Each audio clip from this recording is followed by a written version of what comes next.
स्वागत है बच्चों आप सभी का आज की इस वीडियो में। और आज की ये वीडियो क्लास 12th का आपका हिंदी इलेक्टिव यानी कि हिंदी ऐच्छिक का जो सब्जेक्ट है बच्चों, इसके लिए एक मोस्ट इम्पॉर्टेंट वीडियो होने वाली है। क्योंकि आज की इस वीडियो में हम एक most important sample question paper को लेके आए हैं, जिसे कंप्लीटली इस वीडियो में हम सॉल्व करके बहुत अच्छी तरह से समझेंगे। ठीक है, बेसिकली देखो बच्चों, आज के इस एक ही सैंपल क्वेश्चन पेपर से क्लास 12th के आपके दो एग्जाम की तैयारी एक ही वीडियो से एक ही सैंपल पेपर से होने वाली है।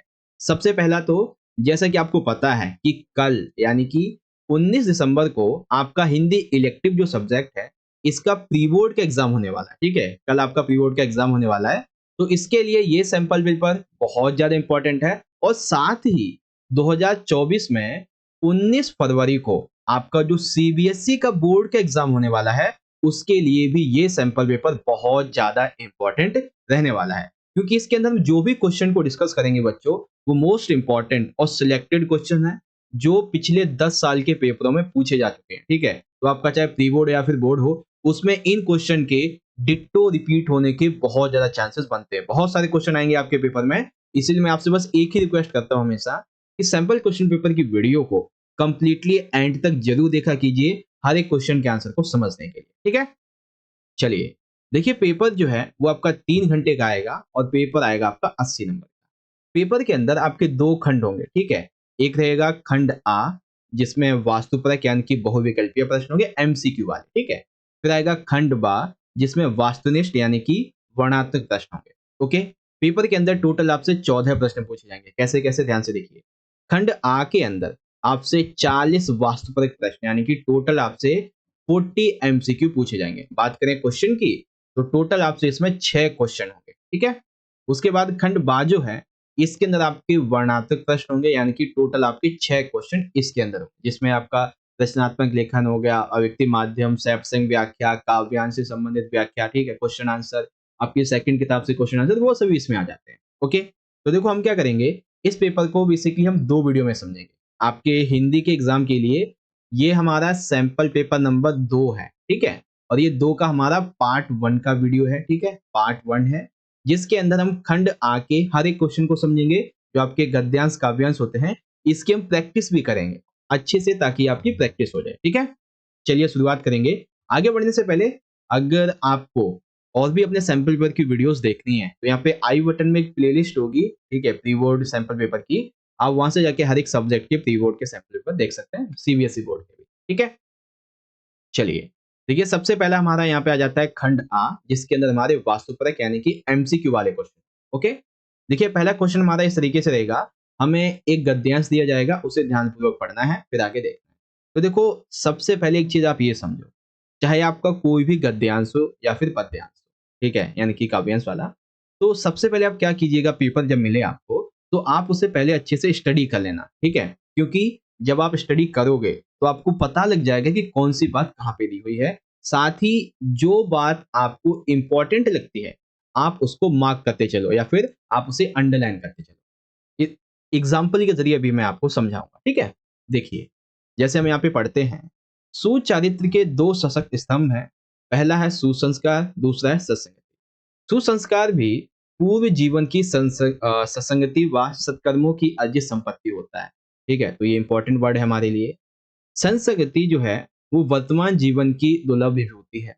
जिस प्रकार वो धातु की कठोरता और कालिख की पारस के स्पर्श मात्र से कोमलता और कमीनता में बदल जाती है, ठीक उसी प्रकार से कुमार्गी का जो मनुष्य है, ये जब सत्संगी का मार्ग अपनाता है, तो वो एक सोने की तरह चमक उठता है। सतत सत्संगति से विचारों को एक नई दिशा मिलती है और अच्छे विचार मनुष्य को अच्छे कार्यों के लिए प्रेरित करते हैं, और परिणामतः जो एक अच्छा चरित्र होता है उसका निर्माण होता है। ठीक है, तो कुछ बातें हमें इंपॉर्टेंट लगी। उसके बाद में यहाँ पे कुछ नाम दिए गए हैं। आचार्य हजारी प्रसाद द्विवेदी जी ने लिखा, महाकवि टैगोर के पास बैठने मात्र से ऐसा प्रतीत होता था कि मानो भीतर देवता जा गया। वस्तुतः चरित्र से ही जीवन की सार्थकता है, तो ये हमारे लिए इंपॉर्टेंट है। चरित्रवान व्यक्ति समाज की शोभा है, ये भी हमारे लिए इंपॉर्टेंट है।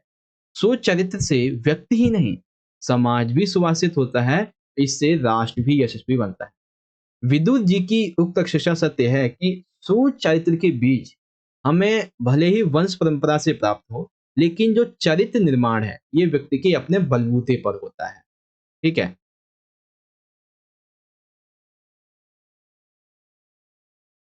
तो ये आपको समझ में आ गया। फिर है आनुवांशिक परंपरा, परिवेश और पारिस्थिति उसे केवल प्रेरणा दे सकते हैं पर उसका अर्जन नहीं कर सकते। वह व्यक्ति को उत्तराधिकार में प्राप्त नहीं होता। फिर आगे है कि व्यक्ति विशेष के स्थिर चरित्र होने से यानी कि चरित्र के बिगड़ने से पूरा का पूरा एक राष्ट्र का चरित्र जो है उस पर संकट आ जाता है, क्योंकि व्यक्ति पूरे राष्ट्र का एक घटक है। अनेक व्यक्तियों से मिलकर एक परिवार बनता है, फिर अनेक परिवारों से मिलकर एक कुल बनता है और अनेक कुलों से मिलकर एक जाति समाज बनती है और अनेक जातियों समाजों से मिलकर समुदाय और एक राष्ट्र। ठीक है, तो ये हमने पढ़ लिया। अब आइए क्वेश्चन को देखते हैं। ठीक है, पहला क्वेश्चन थॉट बेस पर है, सुचारित्र से क्या तात्पर्य है? तो देखिए, सुचारित्र यानी कि जिस भी व्यक्ति का सच्चा चरित्र हो, यानी कि ऑप्शन नंबर ग वाला हमारा राइट हो जाएगा। ठीक है, अब देखिए दूसरा क्वेश्चन क्या है हमारा, गद्यांश के अनुसार समाज की शोभा और शक्ति कौन होता है? तो मैंने अब बोला था ना कि जो इंपॉर्टेंट उसे अंडरलाइन कर लो। तो कौन होता है शोभा और शक्ति? एक चरित्रवान व्यक्ति ही समाज की शोभा एवं शक्ति होता है।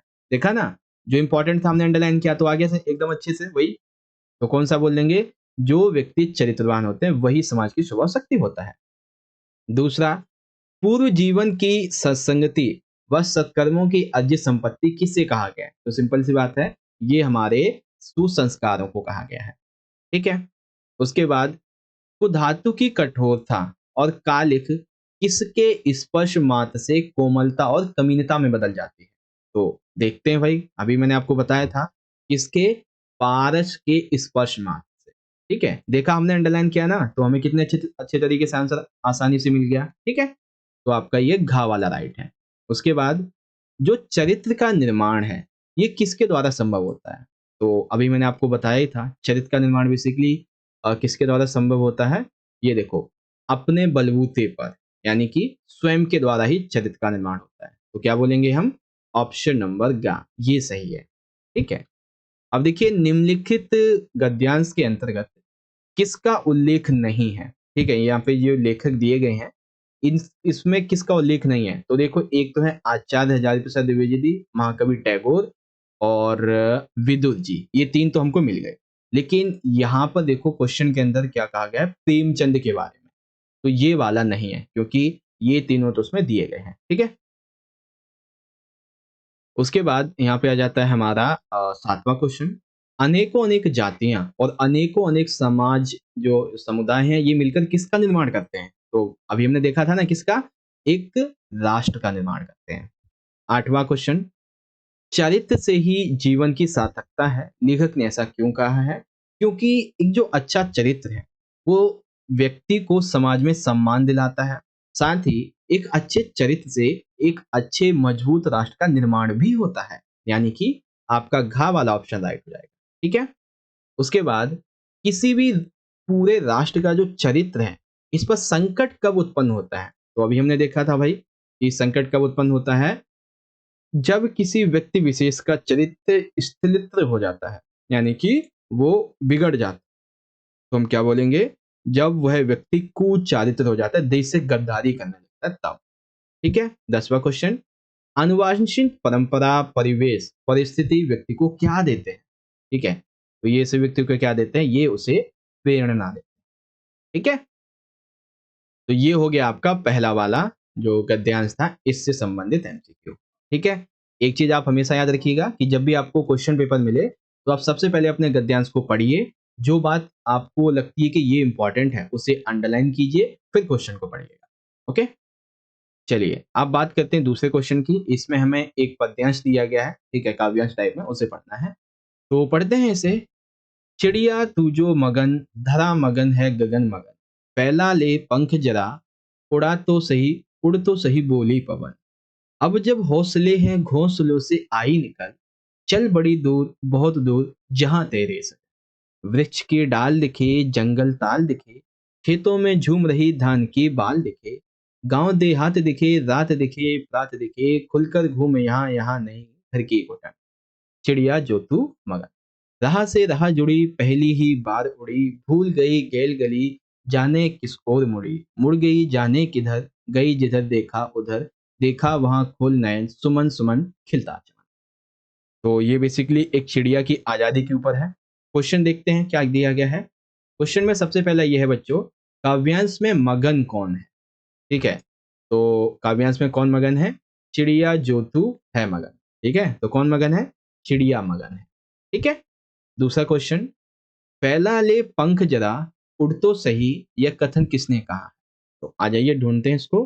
देखो ये रहा, फैला ले पंख जरा उड़ तो सही, बोली पवन, यानी कि ये कहा है हवा ने। ओके, तो ये देखो हमें पहला वाला मिल गया। उसके बाद, खेतों में कौन झूम रहा है? ठीक है, तो खेतों में कौन झूम रहा है, आइए देखते हैं। अ, खेतों में कौन झूम रहा है? ओके, तो यहाँ पे देख सकते हैं, खेतों में झूम रही धान की बाल दिखे, यानी कि धान की बालियां जो हैं ये खेतों में झूम रही हैं। तो कहाँ रहा, ये देखो, ये रहा हमारा खा वाला ऑप्शन, ये बिल्कुल राइट हो जाएगा। ठीक है, आगे देखिए क्या है क्वेश्चन। चौथे में पूछा गया है कि घर जैसी घुटन कहाँ पर नहीं है? ठीक है, तो घर जैसी घुटन कहाँ पे नहीं है? देखो, देखा वहां खोल नयन, नयन सुमन खिलता चमन, खुलकर घूमे यहाँ नहीं घर की घुटन, यानी कि प्रकृति के अंदर घर की घुटन नहीं। ठीक है, तो ये रहा देखो, घ वाला राइट है। उसके बाद पांचवा क्वेश्चन, चिड़िया गैल गली क्यों भूल जाती है? यानी कि जहां वो रहती थी वहां पे वापस आना क्यों भूल जाती है? क्योंकि वो पहली बार उड़ी थी, इसीलिए वो गैल गली भूल जाती है ना? तो बोलेंगे कहाँ पे? क्योंकि हाँ, क्योंकि वह पहली बार उड़ी थी इसलिए। उसके बाद छठा क्वेश्चन क्या है, चिड़िया के घोंसले से निकल पाने का क्या कारण है? तो कारण ये था कि उसके अंदर हौसला और उसकी उड़ने की कामना थी, इसीलिए वो घोंसले से निकल पाई। ओके, सातवां क्वेश्चन, कवि चिड़िया को आंखें खोलकर क्या देखने के लिए कहता है? तो कवि चिड़िया को आंखें खोल के कहता है कि देखो, ये जो नदियां न्यारी हैं, तुम इन्हें देखो। ठीक है, ये कहता है। उसके बाद आखिरी है कि गैल गली में बेसिकली कौन सा अलंकार है? तो यहाँ पे अलंकार है आपका बच्चों अनुप्रास, क्योंकि यहाँ पे दो शब्द एक ही बार आ रहे हैं, तो यहाँ पे अनुप्रास अलंकार है। ठीक है, अब यहाँ पे ये जो आठ सातवां क्वेश्चन था ना कि आंखें बंद करके क्या देखने को कहता है, तो एक बार ये देख लेते हैं। ओके, ठीक है, आंख बंद करके गांव दिखे, देहात दिखे, रात दिखे, रात दिखे, और ठीक है, नदियां न्यारी का तो यहाँ पे कोई ऑप्शन है नहीं, तो आई थिंक मेरे हिसाब से सातवें का जो आंसर बनना चाहिए वो होना चाहिए फूलों से भरी फुलवारी। ठीक है, मेरे हिसाब से इसका आंसर होना चाहिए फूलों से भरी फुलवारी। ठीक है, देखिए हम प्रैक्टिस कर रहे हैं आपके लिए कंप्लीट। ओके, तो आई होप आप सभी को question number 1 and question number जो सेकंड था ये बहुत अच्छी तरह से समझ में आ गया होगा। अब हम चलेंगे अपने इंपॉर्टेंट क्वेश्चन की तरफ, जो कि अब आपके अभियुक्ति माध्यम अंतराल वाली जो किताब है उससे शुरू। ठीक है, देखिए सबसे पहला आता है हमारा अभिव्यक्ति और माध्यम से संबंधित क्वेश्चन नंबर 3, जिससे संबंधित हमसे 5 नंबर के एमसीक्यू पूछे जाएंगे। ठीक है, चलिए ध्यान से देखिएगा। सबसे पहला क्वेश्चन हमारा क्या है, टेलीविजन के लिए खबर लिखने की मौलिक शर्त क्या होती है? अर्थात आप जो टीवी में खबर देखते हैं उसको पहले लिखा जाता है, ठीक है, तो उसको लिखने की सबसे पहली जो डिमांड है, जो शर्त है, वो क्या होती है? क्या आपने कभी न्यूज में साहित्यिक भाषा को देखा है? नहीं देखा होगा। उसमें खोज परख लेखन होता है? नहीं होता है। क्या सामान्य लेखन होता है? नहीं होता है। बल्कि टेलीविजन में दृश्य के साथ में लेखन होता है, यानी कि आपको दृश्य भी दिखाया जाता है और उसी के साथ में लेखन भी दिखाया जाता है। ठीक है, तो टेलीविजन के लिए मौलिक शर्त क्या हो गई? दृश्य के साथ लेखन। दूसरा क्वेश्चन, विशेष लेखन के लिए किस प्रकार की भाषा शैली अपेक्षित है? यानी कि जो विशेष लेखन किया जाता है बच्चों, इसके लिए कौन सी भाषा का उपयोग किया जाता है? क्या उसमें सरल, सहज और बोधगम्य भाषा का उपयोग होता है, या फिर साहित्यिक भाषा का? बिल्कुल भी नहीं। तो विशेष लेखन का मतलब ही क्या हो गया, जब आम आदमी को समझ में ही नहीं आएगा तो? तदुकड़ी भाषा का? नहीं। हिंदी और उर्दू सहित मिश्रित भाषा का? बिल्कुल भी नहीं। तो कौन सा हो जाएगा आपका? सरल, सहज और ऐसी भाषा जो आम लोग भी समझ सकें। ठीक है, तो ये आपका क वाला सही है। उसके बाद देखिए तीसरा क्वेश्चन, कविता लेखन की प्रथम शर्त क्या? अर्थात आप जब कोई कविता लिखते हैं या कोई कवि लिखता है तो उसकी सबसे पहली शर्त क्या होती है? क्या वो कविता के भाव को समझता है? क्या वो शब्दों में मेल-जोल को बैठाता है? विभिन्न प्रकार की कविता के भाव को समझता है, छंद बिंब को उसके अंदर डालता है। देखो, एक चीज़ समझो, जब भी कविता लेखन की जाती है, तो उसके लिए सबसे ज़रूरी, जो सबसे पहला उपकरण होता है कविता लेखन का, वो होता है बच्चों शब्द, ठीक है? बिना शब्द की कविता बन ही नहीं सकती। तो इसीलिए कहा गया है कि कविता लेखन की प्रथम जो शर्त है, वो होती है शब्दों के साथ में मेल-जोल, ठीक है? ये क्वेश्चन था। ओके, अब देखिए क्वेश्चन नंबर आपका जो चौथा है, इससे आपका एक 3 नंबर का क्वेश्चन भी कंप्लीट हो जाएगा। ध्यान से सुनिए। पहला दिया गया है खोजी रिपोर्ट क्या होती है। तो खोजी रिपोर्ट के अंतर्गत पत्रकार उन सूचनाओं और उन तथ्यों को छानबीन करके जनता के सामने लेके आता है जो पहले उसके समक्ष ना लाए गए हों। दूसरा क्वेश्चन, इन डेप्थ रिपोर्ट की बात आती है। इन डेप्थ रिपोर्ट में जो भी आंकड़े सार्वजनिक रूप से जो रिपोर्टर होता है उससे मिलते हैं, जो भी तथ्य सूचना आंकड़े मिलते हैं सार्वजनिक तौर पे, वो उसकी बहुत ही गहराई से छानबीन करता है, फिर उसके हर एक छोटे से छोटे पहलू को जनता के सामने लेकर आता है। तो इसको बोलते हैं इन डेप्थ रिपोर्ट। अर्थात आपका खोजी रिपोर्ट और इन डेप्थ रिपोर्ट दोनों ही कथन यहाँ पे सही है, तो हम क्या बोलेंगे, पहला दूसरा ये दोनों ही सही है। ठीक है, क्वेश्चन नंबर 5, हिंदी में नेट पत्रकारिता किसके साथ आरंभ हुई? तो आप सभी को पता है हिंदी में नेट पत्रकारिता वेब दुनिया के साथ में आरंभ हुई। ठीक है, चलिए आगे बढ़ने से पहले लास्ट वीडियो में हमने कुछ एमसीक्यू किए थे आपके अविक्त माध्यम वाले, तो वो भी मैं आपको दिखाना चाहूंगा एक बार। ठीक है, आप बस उसे देख लेना, मैं आपको सीधा सीधा आंसर बता दूंगा। ठीक है, जैसे कि देखो, अगर आपसे पेपर में ये पूछा जाए कि भारत में इंटरनेट पत्रकारिता का इस समय कौन सा दौर चल रहा है, तो वर्तमान में देखो चल रहा है बच्चों दूसरा दौर, जो कि 2003 से शुरू हुआ था। लेकिन भारत में पहला दौर जो है वो 1993 से शुरू हुआ था। और ये पूछा जाए कि विश्व में कौन सा दौर चल रहा है, तो बता देना 2015।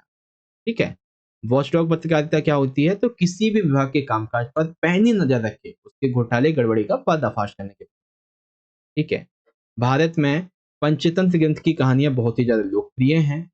उसके बाद देखिए, जनसंचार के आधुनिक माध्यमों में जो मुद्रित यानी कि प्रिंट माध्यम है, ये सबसे पुराना माध्यम है। इसके अंतर्गत समाचार पत्र पत्रिकाएं आती हैं। मुद्रण का सबसे पहला प्रारंभ चाइना में हुआ था, उसके बाद जर्मनी के गुटेनबर्ग ने छापाखाना खोला। भारत में सबसे पहला छापाखाना गोवा में खोला गया 1556। ये सारे कथन सही हैं। नाटक का सबसे जरूरी सशक्त माध्यम है संवाद, क्योंकि जब तक नाटक में संवाद नहीं होगा वो आगे बढ़ नहीं सकता। ठीक है, तो ये कुछ क्वेश्चन थे जो एक्स्ट्रा मैंने आपको समझा दिए हैं, लास्ट वीडियो वाले भी। अब बात करेंगे अगले की। ये हमारी पाठ्य पुस्तक अंतरा भाग 2 से संबंधित। ठीक है, तो क्वेश्चन 4 है, एक काव्यांश दिया गया, हमें इसे पढ़ना है, फिर क्वेश्चन का आंसर है। तो बेसिकली यह विश्वास नहीं जो अपनी लघुता में कांपा, यानी कि यह दीप अकेला से लिया गया है। ठीक है, ये देखो, यह दीप अकेला स्नेह भरा। क्वेश्चन की बात करते हैं। पहला क्वेश्चन देखिए क्या है, यह दीप अकेला कविता के कवि का क्या नाम है? तो हम सभी को पता है कवि का क्या नाम है, सच्चिदानंद हीरानंद वात्स्यायन अज्ञे। ओके, ये जो कविता है हमारी, यह दीप अकेला, इस कविता में जो ये दीपक है, जो दिया है, जो दीप है, ये किसका प्रतीक है? तो ये दीपक, ये एक व्यक्ति का प्रतीक है। अगर पेपर में ये पूछा जाए कि यह दीप अकेला कविता में जो पंक्ति है, ये किसका प्रतीक है, तो आप बताना कि ये समाज का प्रतीक है। किसका? समाज। ठीक है, यह दीप अकेला कविता किस काव्य संग्रह से ली गई है? ठीक है, तो बेसिकली अज्ञे जी का एक काव्य संग्रह है वावरा आहेरी। ठीक है ना, ये उससे ली गई है, वावरा अहेरी, इससे ये ली गई है। अगला क्वेश्चन, इसमें एक लाइन आती है गाता गीत, तो इसमें गाता गीत में कौन सा अलंकार है? तो देखो भाई ध्यान से, गाता गीत, दो शब्दों की आवृत्ति 2 बार हो रही है, यानी कि एक ही शब्द की आवृत्ति बेसिकली 2 बार हो रही है, तो यहाँ पे क्या होगा, यहाँ पे होगा अनुप्रास अलंकार। ठीक है, उसके बाद यह दीप अकेला कविता के अंतर्गत ये जो पनडुब्बा शब्द है, ये किसके लिए प्रयोग किया गया? तो पनडुब्बा अर्थात जो व्यक्ति समुद्र में जाता है, उसके अंदर से बेसिकली क्या बोलते हैं, हाँ ठीक है, नहीं वो तो अलग बात है। पनडुब्बा शब्द जो है वो एक व्यक्ति के लिए उपयोग हुआ है बेसिकली। ठीक है, वो गोताखोर तो अलग है, अलग बात है उसकी, वो क्या नाम है, एक बूंद आपकी जो कविता है ना उसमें है। ठीक है, तो ये आपको समझ में आ गया अच्छे तरीके से, यह दीप अकेला कविता से संबंधित ये क्वेश्चन। आगे आ जाता है आपका अगला 5वां क्वेश्चन। ये बेसिकली जो आपका संवदिया वाला चैप्टर है उससे लिया गया है। हम आपको सीधा सीधा क्वेश्चन बता देंगे, ठीक है। देखिए सबसे पहला क्वेश्चन क्या है, संवदिया का अर्थ है। तो संवदिया कौन था भाई, संवदिया एक संदेश वाहक है, ठीक है। संवदिया क्या है, एक संदेश वाहक है। हरगोविंद, देखिए अगर आपसे पेपर में ये पूछा जाए कि जो संवदिया था, ठीक है, संवदिया का नाम क्या था, तो संवदिया का नाम था बच्चों हरगोविंद। तो हरगोविंद की नजर में जो बड़ी बहू थी ये गांव की डैश थी, तो क्या थी गांव की, ये लक्ष्मी थी, ठीक है। उसके बाद बड़ी बहुरिया ने आखिर हरगोविंद यानी कि संवरिया को क्यों बुलाया, क्योंकि वो बड़ी बहुरिया का प्रेमी था, या उसके माध्यम से संदेश मायके पहुंचाना चाहती थी, या उसे कर्जा मांगना था, या फिर उससे कोई और शिकायत करनी, ठीक है। तो बेसिकली बड़ी बहुरिया ने हरगोविंद को इसलिए बुलाया क्योंकि वह उसके माध्यम से अपने मायके संदेश भेजना चाहती थी और बताना चाहती थी कि वो कितनी दुख दर्द तकलीफ में है, मेरे घर वाले मुझे आकर यहाँ से ले जाएं, इसलिए संदेश भेजना चाहती थी, ठीक है।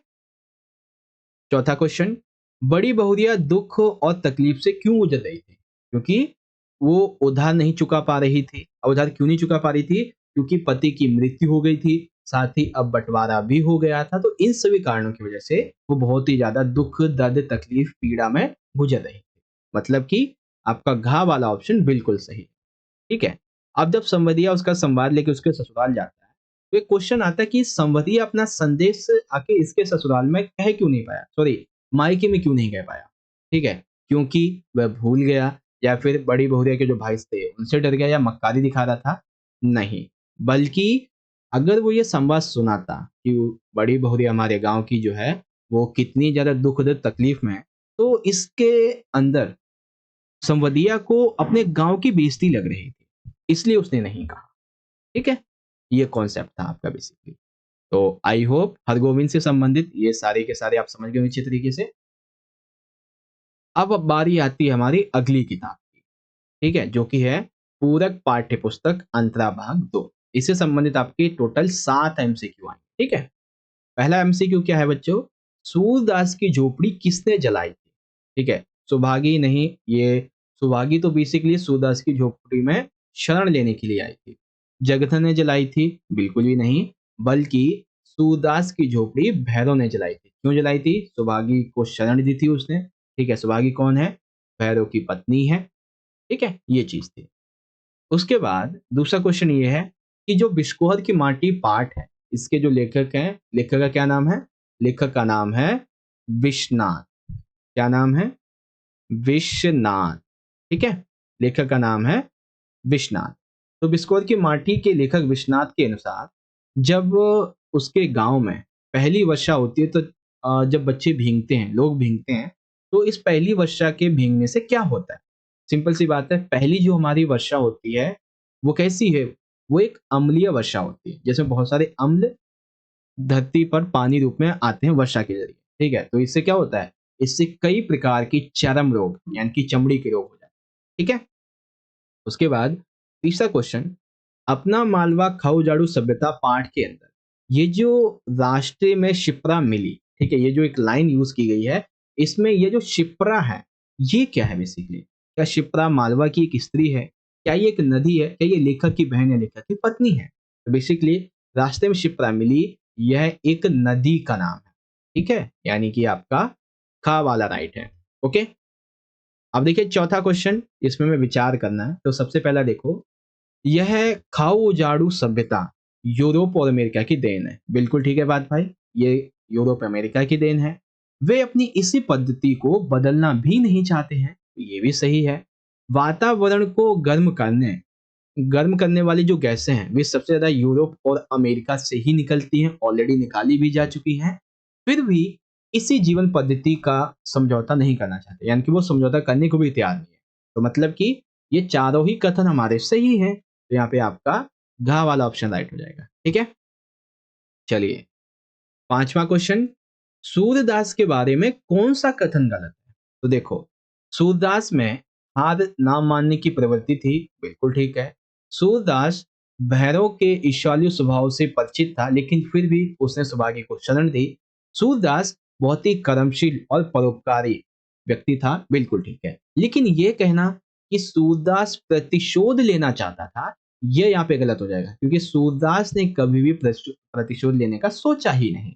ठीक है। अगला क्वेश्चन, नंगला ताई का गांव, ये जो एक आत्मकथा है, इसके लेखक कौन है? तो मैंने आपको बताया अभी, लेखक हैं विश्वनाथ। अब इस क्वेश्चन का आंसर आपके लिए बहुत ज्यादा मुश्किल होगा देना। क्वेश्चन क्या है? जगदर की छाती पर सांप क्यों लौट रहे थे, या फिर सांप क्यों लेट रहे थे बेसिकली। ठीक है, तो क्यों लौट रहे थे? क्योंकि जो भैरव था, उसने उसकी पोटली अपने पास रखी थी, इसलिए जगदर की छाती पर सांप लौट रहे थे। ठीक है। तो आपकी इस किताब से संबंधित ये कुछ एमसीक्यू थे, जो कि मैंने आपको यहाँ पे समझा दिए अच्छे तरीके से। अगर आप चाहें तो आप हमारे पार्ट 1 जो पेपर नंबर 1 था, उसकी वीडियो को भी ज़रूर देख सकते हैं, जिसमें आपको हमने बहुत अच्छे-अच्छे एमसीक्यू करवाए थे। ठीक है, जैसे कि ये देखो, सूरदास की झोपड़ी बेसिकली रंगभूमि जो उपन्यास है, इसका एक छोटा-सा अंश है।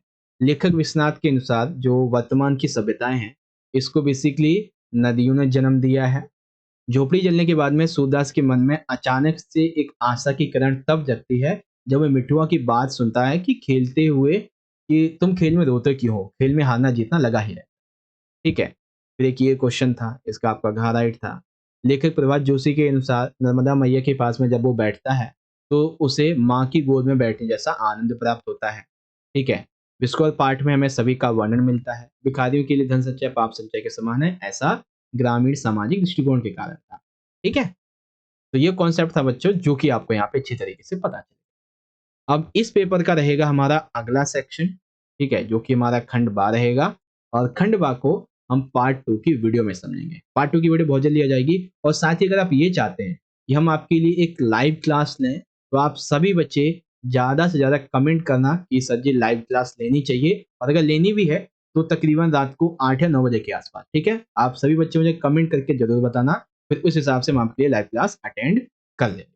ठीक है बच्चों, मिलते हैं आपसे अगली वीडियो में। और अगर आपको ये वीडियो अच्छी लगी है तो इस वीडियो को ज़्यादा से ज़्यादा लाइक कर देना बच्चों, क्योंकि आपका एक लाइक हमें बहुत मोटिवेशन देता है। हमारा मोटिवेशन अर्थ से लेकर पूरा प्लैनेट को आगे चला जाता है, ठीक है ना, लाखों करोड़ों अरबों गुना बढ़ जाता है। तो इस ज़्यादा से लाइक करो, साथ ही अपने दोस्तों को ज़्यादा से ज़्यादा से शेयर कीजिए, और कमेंट में अपनी राय जरूर देना। बाकी मिलते हैं आपसे अगली वीडियो में, तब तक के लिए आप सभी पढ़ते रहिए और अपना बहुत अच्छे से ख्याल रखिएगा। धन्यवाद। जय हिंद, जय भारत, वंदे मातरम।